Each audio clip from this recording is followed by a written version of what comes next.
Hey everyone, welcome back to MTechZudo, your go-to space for learning tech in the simplest, smartest way possible. Today we are talking about one of the most important yet invisible part of the internet, DNS, also known as the domain name system.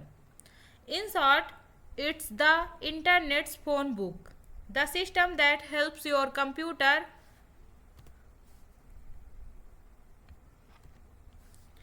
find any website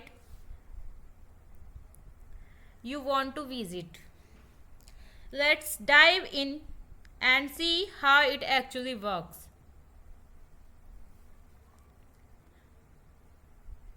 Let's start with a simple question. When you type www.facebook.com into your browser, how does your computer know where that website actually lives? Because here's the thing, computers don't understand names like google.com or mtechzudo.com. They only understand IP addresses like 192.168.1.2.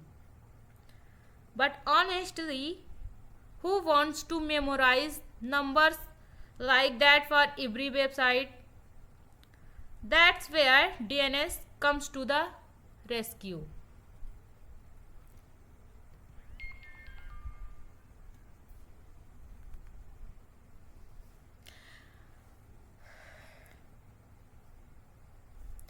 The domain name system DNS is like the phone book of the internet.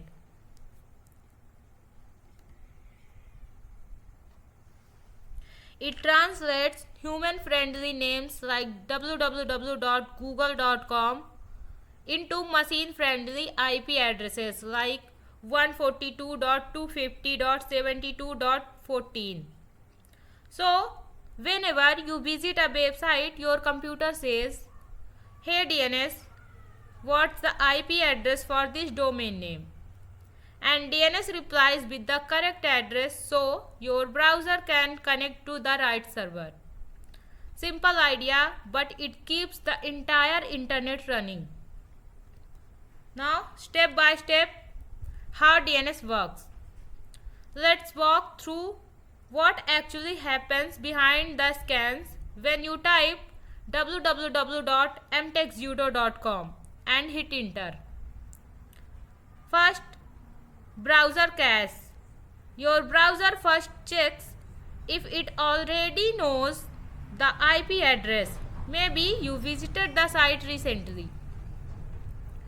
If it finds it in the cache, instant access. If not, the journey begins. Step 2. Recursive resolver.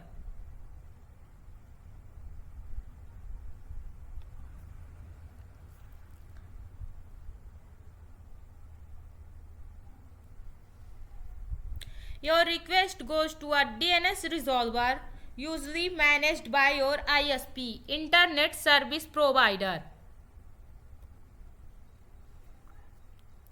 or a public service like Google DNS or Cloudflare.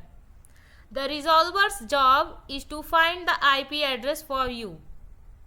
Now, step 3. Root DNS server. If the resolver doesn't know the address, it asks the root DNS server, kind of like the top level manager of the DNS system. There are only 13 main root server clusters across the world.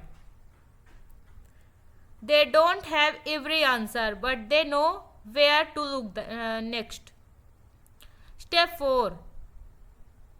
TLD server. The root server points your request to a TLD, top level domain server, based on the domain extensions. For example, .com, .org, .net. So, for mtechzudo.com, your resolver need now heads to the .com TLD server. Step 5. Authoritative DNS server. The TLD server then tells your resolver which authoritative DNS server actually holds the final answer for MTechZudo.com. That authoritative server finally replies with the correct IP address, let's say 192.0.2.44.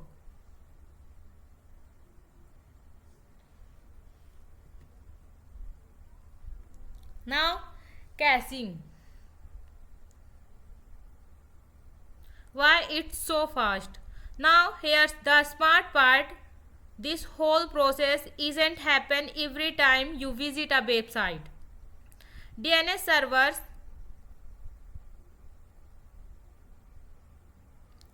cache results for a specific period called the TTL, time to live. So if you visit MTechZudo.com again soon, your device already knows the IP address, no lookup needed.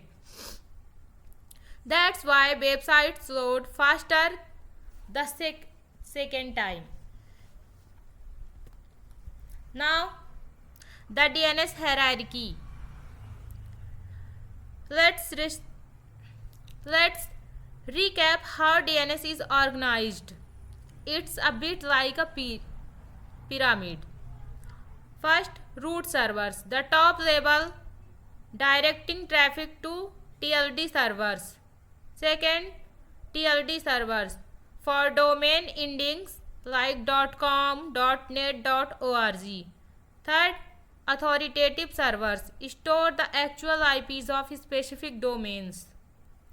It's a distributed system, no single company control all DNS.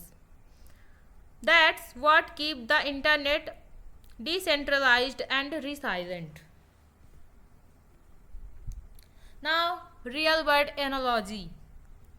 Think of DNS like looking up a friend's phone number. You remember their name, its domain. You check the phone book, its DNS.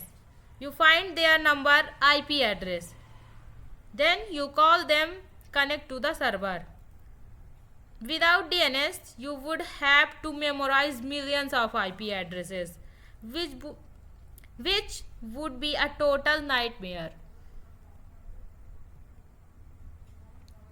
Now, why DNS matters? DNS isn't just about convenience.